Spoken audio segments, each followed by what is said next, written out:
الزلازل والبراكين في الجزيرة العربية ما يعجبهم شي كلام ظفران، يعجبهم كلام اليهود. سرحوا خلاص يا أخي، اخبروا احتفظوا بهذا الفيديو.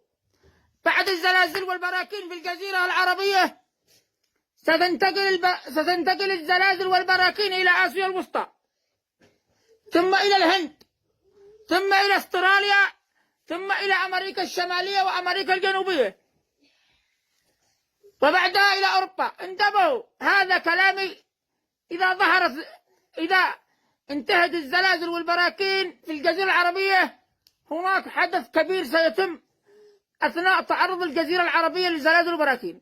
حدث مهم من الله سيحدث. أنا لو تكلمت بعد يقولوا هذا مجنون، هذا لا،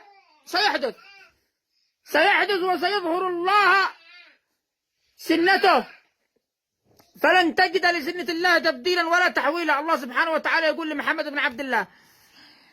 ثانيا، أما بالنسبة لأستراليا وأمريكا الشمالية وأمريكا الجنوبية والهند وبعض هذه المناطق، اليابان ومعظم دول آسيا الوسطى،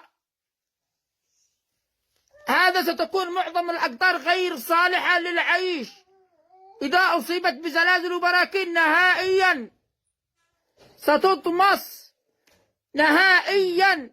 ستطمس، ستطمس. وكذلك مناطق من أمريكا الشمالية وأمريكا الجنوبية ومن أستراليا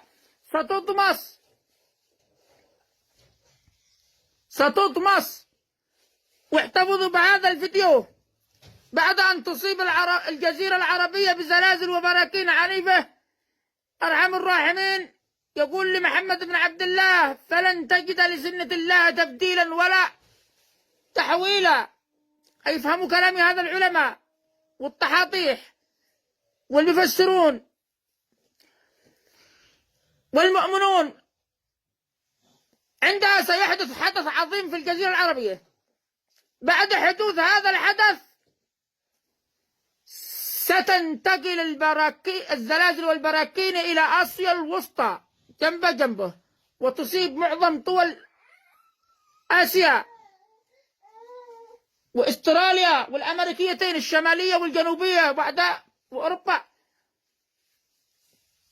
معظم المناطق هناك، معظم المناطق في هذه القارات ستطمس، غير صالحة للعيش نهائيا.